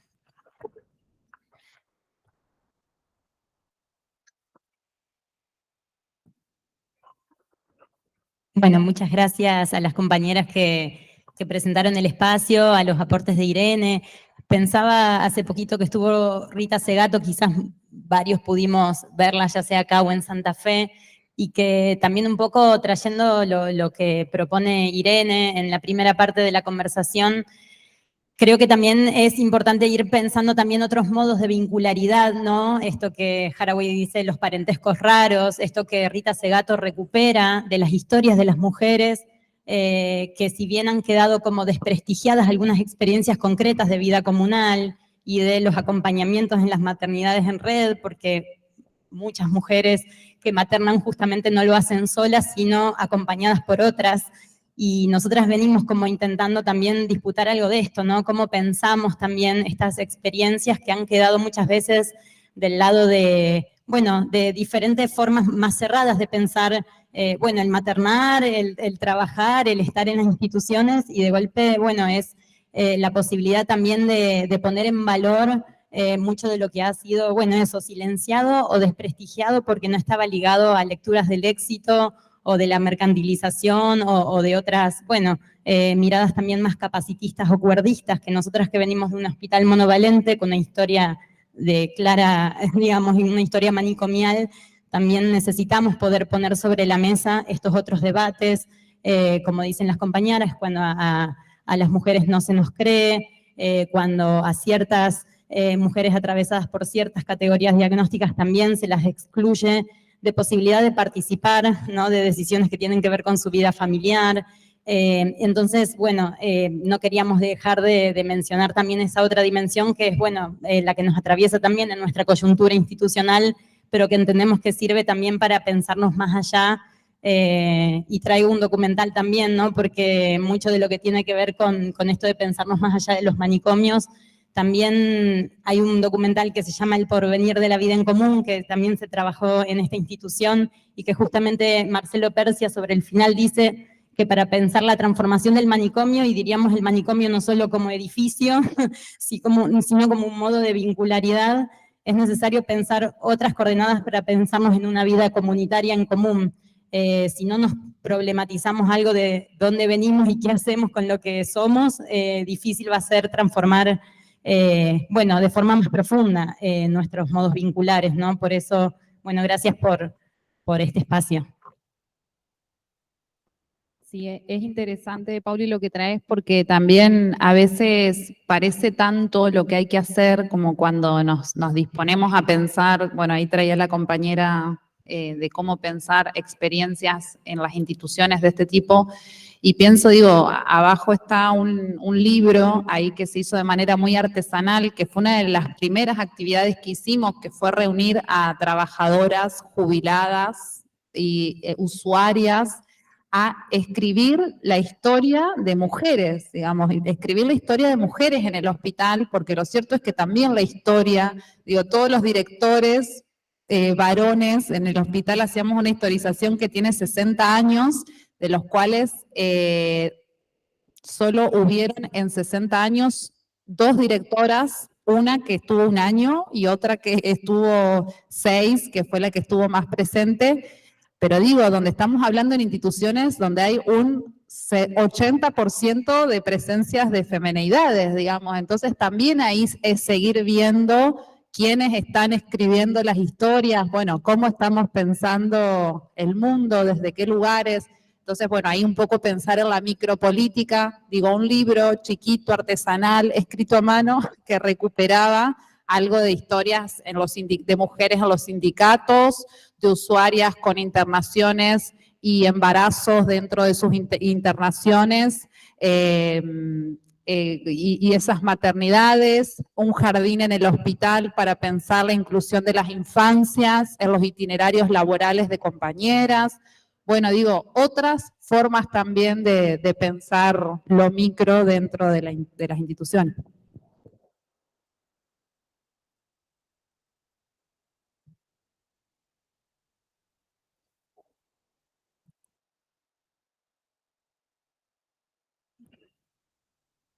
Hola, buenas noches. Bueno, me encantó lo que expusieron. Yo soy estudiante de trabajo social, así que tengo como una conexión ahí con el hospital escuela, tengo compañeras que están haciendo las prácticas ahí.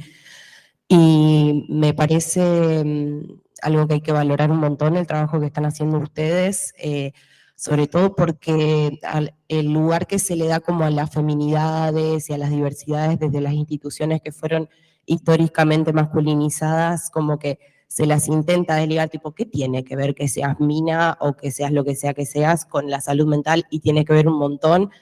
Y pensándolo, cómo ustedes están tipo plantando ahí una semillita, y hablar de género es algo que también nos hace repensarnos un montón de cosas más. Y pensaba y me acordaba de unos autores retamoso, y esto es el que traen esto de que los seres humanos estamos atravesados por el patriarcado, el colonialismo y el neoliberalismo, y cómo al hablar de género también damos cuenta de un montón de otras subjetividades que también nos coartan como seres humanos y como sujetos de derecho. Y nada, me parece súper valioso el hecho de que puedan haber escrito un libro y que tengan todo este protocolo armado para intervenir en diferentes situaciones, y nada, eso, que me parece hermoso que lo puedan hacer, y nada, las felicito un montón a todas las chicas del equipo. Bueno, gracias.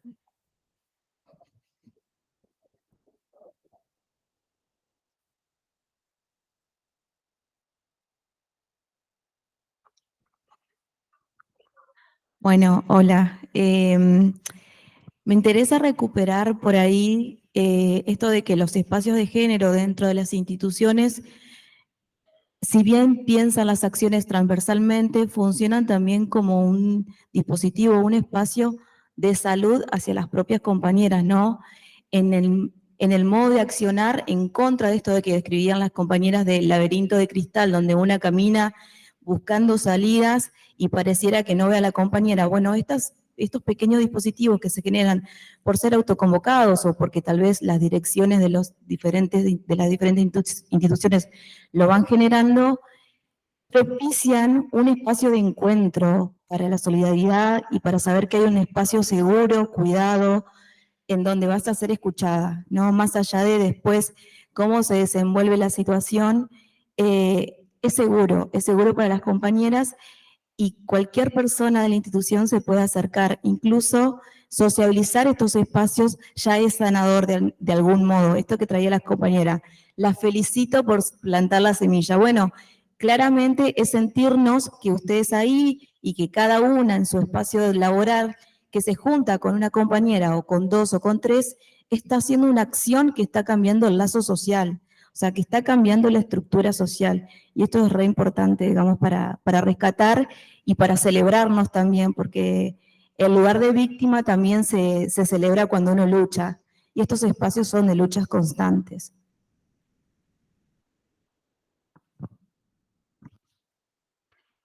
Ahí.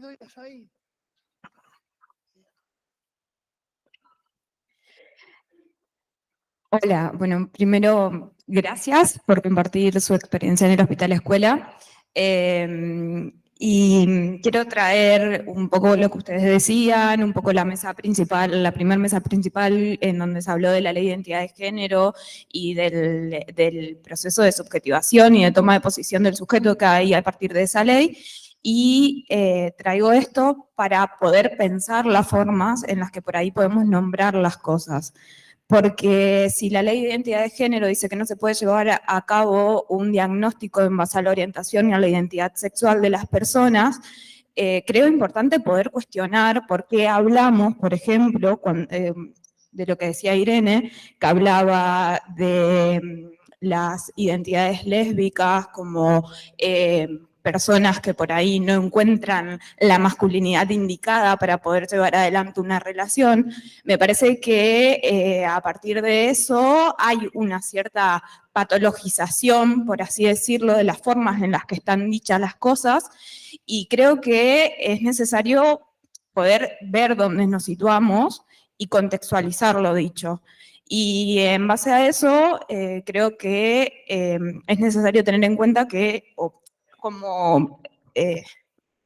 que todo ese discurso está dado en un contexto heteronormativo, cis heteronormativo. Entonces, ese discurso, ese contexto para las disidencias nos resulta bastante violento, porque no está bueno estar acá sentado como estudiante y escuchar que por ahí nuestra elección o nuestra identidad sexual está siendo como cuestionada, y que escuchar que nuestro yo es un yo de construcción fluida, y que eso sea tomado de una forma que lleva a cuestionar algo y que tiene un juicio de valor ese cuestionamiento, no que se abre preguntas para generar otra cosa, sino que es como, bueno, si hay una generación que se constituyó en términos binarios y heterosexuales,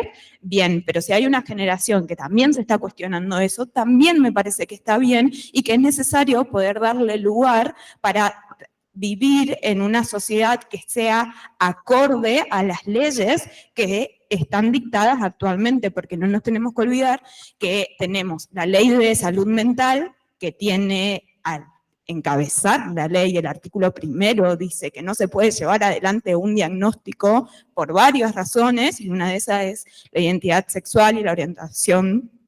Y también tenemos una ley de identidad de género que tiene ya más de 11 años y que es necesaria tomarlas en cuenta porque son nuestros derechos, es lo que nos ampara, es lo que nos da lugar en la sociedad y también lo que nos redefine como sujeto y avala nuestro deseo.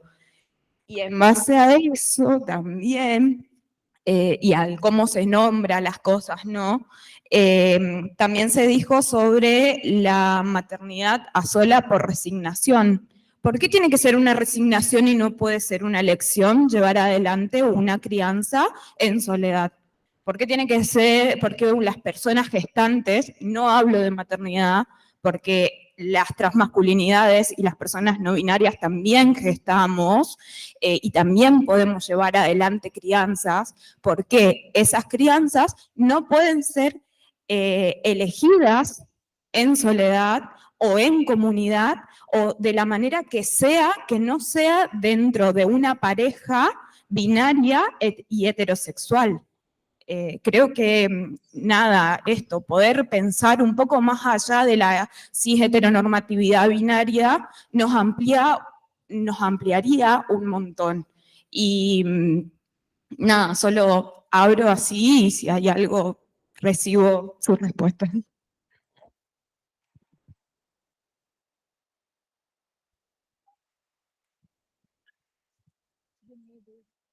Querría intervenir porque fui aludida en el comentario. Son muchas cosas las que ha planteado la colega. Desde ya, bueno, algunas de las que me acuerdo que ha planteado. La maternidad a solas por resignación es lo que yo he encontrado en el estudio que hice. No es que, ¿por qué no puede ser? Por supuesto que puede ser una maternidad elegida, simplemente no es lo que encontré empíricamente en el estudio que hice. Todas las mujeres entrevistadas planteaban que ellas hubieran querido hacer una pareja, no todas ellas una pareja heterosexual, en algún caso también había el deseo de una pareja lésbica, pero que no habían logrado hacerlo. De modo que la definición de maternidad solas por resignación no implica una patologización de esa opción, sino una descripción de lo que yo he recogido en la experiencia de investigación. En cuanto al diagnóstico sobre la base de la orientación sexual, por supuesto que no amerita, digamos, estoy totalmente de acuerdo con que la orientación sexual no implica una estructura de personalidad definida, sino que dentro de la orientación heterosexual, homosexual o orientaciones fluctuantes puede haber diversos estilos de personalidad. Por lo tanto, efectivamente, no entiendo qué es lo que estaba discutiendo la colega, porque en ningún momento yo planteé realizar un diagnóstico sobre la base de la orientación sexual.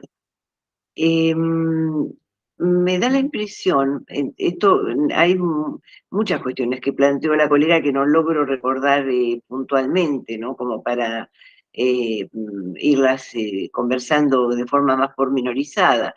Pero me da la impresión de que muchas veces existe, ¿cómo les diría?, como sedimento de una historia de discriminación padecida por el colectivo LGTBIQ, una susceptibilidad alerta exagerada y una búsqueda de discriminación donde no la hay. Y me parece que sería mucho más productivo para la discusión y el avance del conocimiento no estar buscando enemigos donde no existen.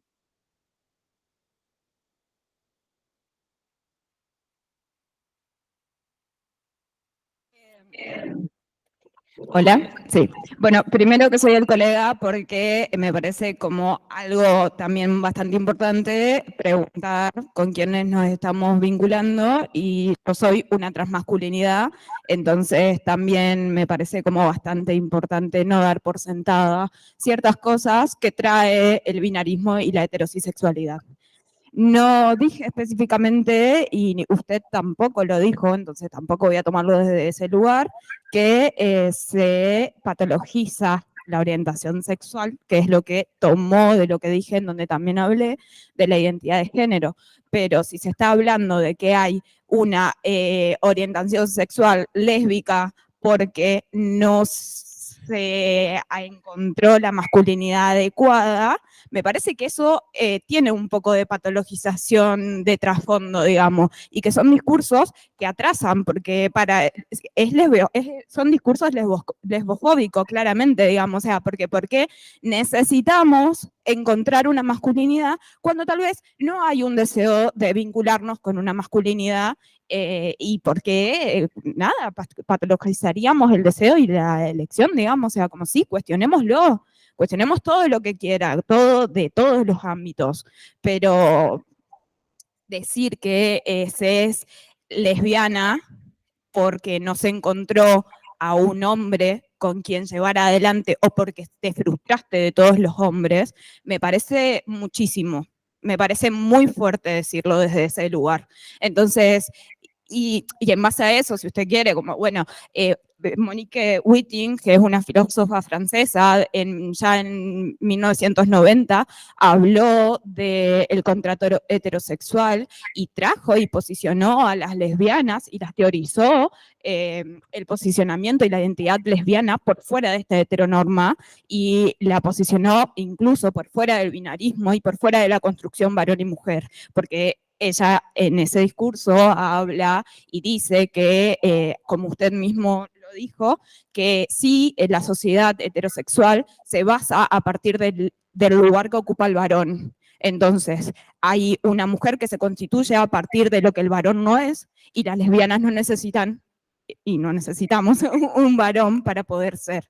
Entonces, nada, me parece esto, digamos, o sea, que es sacarlo totalmente de concepto al decir que una lesbiana es lesbiana porque no encontró el varón que le guste, o sea, me parece totalmente retrógrado. Bueno, creo que acá ha habido una lectura sesgada de lo que yo he dicho. Yo lo que planteé es que algunos casos de elección lesbiana, de acuerdo a lo que las mismas entrevistadas reportaban y a la percepción de las mismas personas, obedecían no tanto a que el deseo predominante fuera un deseo homosexual, sino al hecho de que los términos del contrato sexual ofrecidos por los varones de su entorno les resultaban inaceptables. Y esto no es una prescripción, es una descripción de algunos casos clínicos. Bueno, ¿se escucha? Bueno, no sé por dónde empezar, quería decir un montón de cosas. En principio que gracias al compañero que comparte un montón de sus posturas.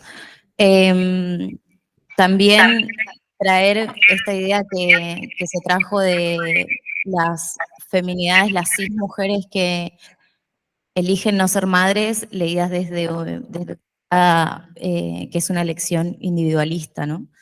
Y bueno, me parece que no necesariamente es así. También, por otro lado, esto de decir la experiencia, ¿no? Traer esta idea de la experiencia como fundamento para justificación, ¿no? Y decir que, bueno, que la experiencia también una lo lee desde un marco teórico, entonces considero que no es suficiente sostener que la experiencia para sostener un argumento y me parece que se puede seguir discutiendo y no cerrar por el hecho de decir que esto es lo que vi en la experiencia. ¿Qué más?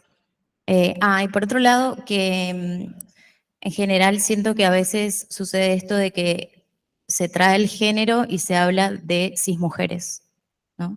Como que hay esta homologación. Y es importante que empezamos a distinguir esto para no estar invisibilizando a otras identidades, y creo que es parte de esta invisibilidad, ustedes entienden lo que yo estoy diciendo, el hecho de que no hayan otras identidades en las ponencias. Creo que, digamos, parte del sí sistema es esto, que las ponencias, desde mis prejuicios son cis y desde mis prejuicios posiblemente sean hetero en general y demás. Entonces, bueno, esto, que otras identidades y otras orientaciones también ocupemos estos espacios, y que hablemos también en primera persona de nuestras experiencias, de lo que a nosotros nos pasa, y que no estén siempre otros cis, clase media, alta, bla, bla, bla, hablando por nosotros. Así que bueno, eso. Gracias.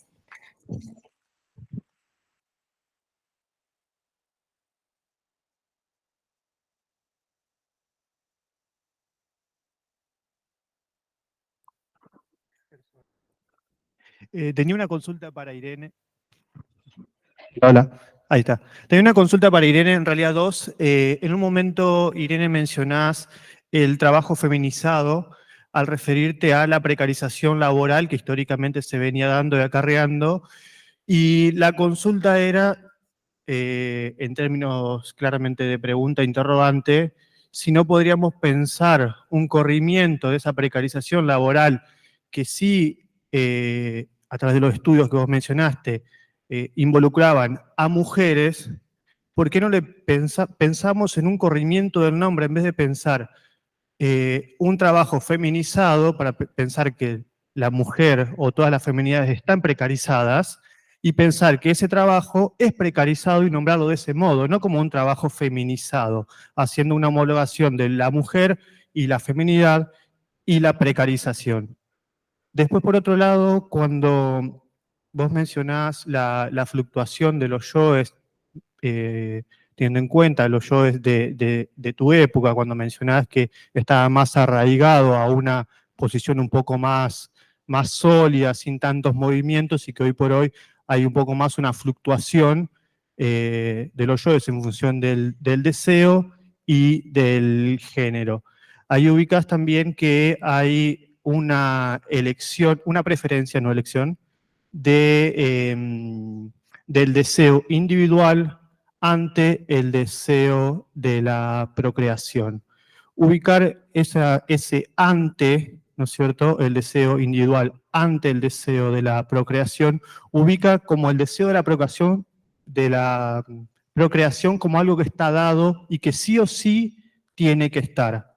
No hay una posibilidad de que ese deseo de la procreación no exista al ubicar el término ante. No sé si me estoy explicando ahí. Entonces podríamos pensar si ese deseo de la procreación no lo podríamos analizar en los casos puntuales, ahí sí, a través de experiencias concretas, y de relatar, en esta experiencia hubo una preferencia del deseo individual ante el deseo de la procreación, y que no haya una confusión para que eso se piense que en términos generales se está dando de ese modo. Si no, ubicamos como que la procreación tiene que aparecer sí o sí en el deseo de todo humano.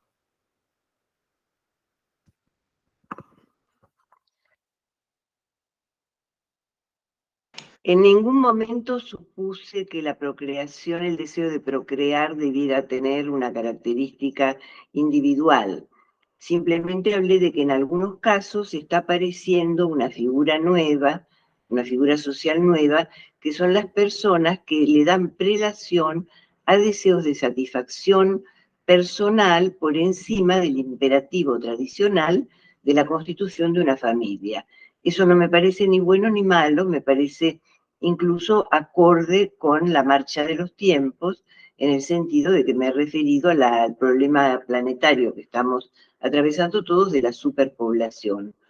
He tenido ocasión de dirigir una tesis de maestría donde se entrevistó a mujeres que eligen no ser madres, y tampoco se encontró dentro de estas mujeres una uniformidad o una tendencia significativa hacia un tipo especial de personalidad o que aludiera a un tipo especial de determinación de esa elección, sino que se trata de una tendencia cultural que en este momento es posible que se exprese y que para generaciones anteriores constituía un impensable. Esto respecto de la cuestión de la procreación como mandatoria, que no de ninguna manera intentado sugerir o normalizar el deseo de procrear, digamos. Y me olvidé que era lo primero que me preguntaste, ¿me lo podés hacer acordar?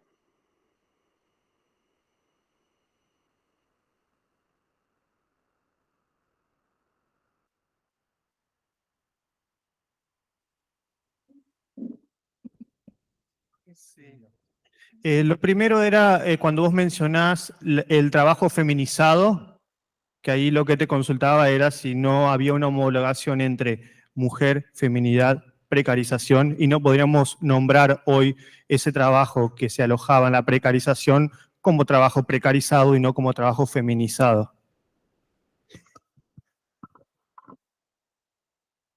Digo, sin duda, lo que pasa es que esa denominación no la inventé yo, la estoy tomando de los estudios que lo denominan trabajo feminizado, no es una categoría que yo creé. Hay estudios que se refieren al trabajo precarizado como feminización de la fuerza de trabajo. No es que yo haga mía esa caracterización, simplemente la hice conocer.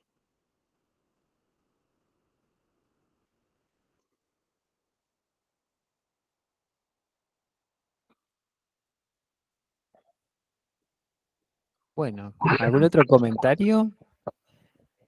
Que un silencio. Yo celebro estos intercambios.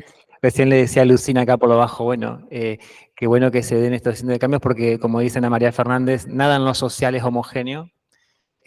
Me parece valiosísima la representación de las diversidades, los existenciarios, como mencionaba.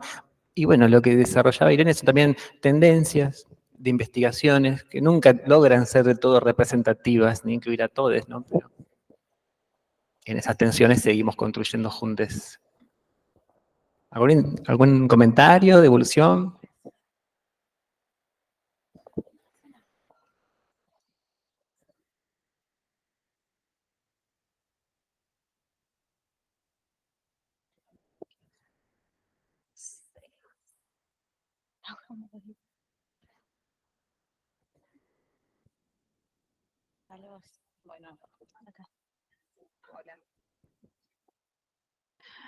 Bueno, nada, nosotras para cerrar, sí, nuestra participación y, bueno, un poco pensando en el contexto actual en el que estamos y trayendo un poco lo que trajo el compañero y lo que sale acá, también creemos que mucho de esto son posicionamientos.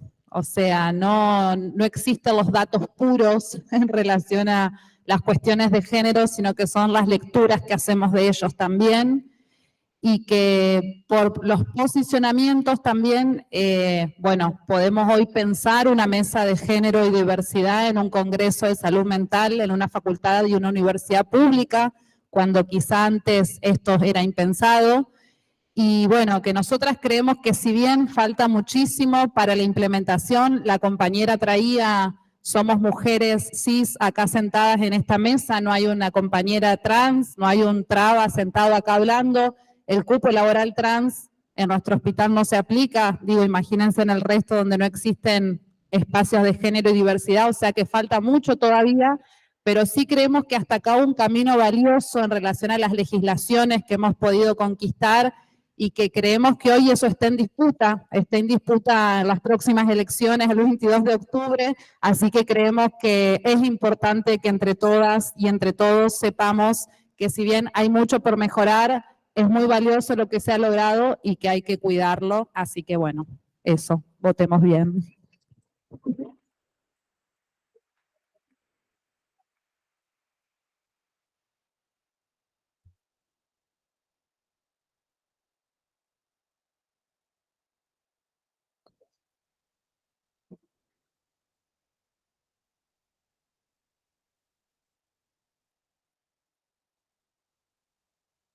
Hola. Hola. ¿Ahí? No, quería decir y rescatar lo que decía la compañera, que tal vez es verdad que tenemos que pensar en la universidad y los cupos. Me parece que el compañero, perdón, me parece que hay que tomarlo y te agradezco por haberlo dicho, pero también decir que hoy en este Congreso de Salud Mental la mesa de género es una mesa principal.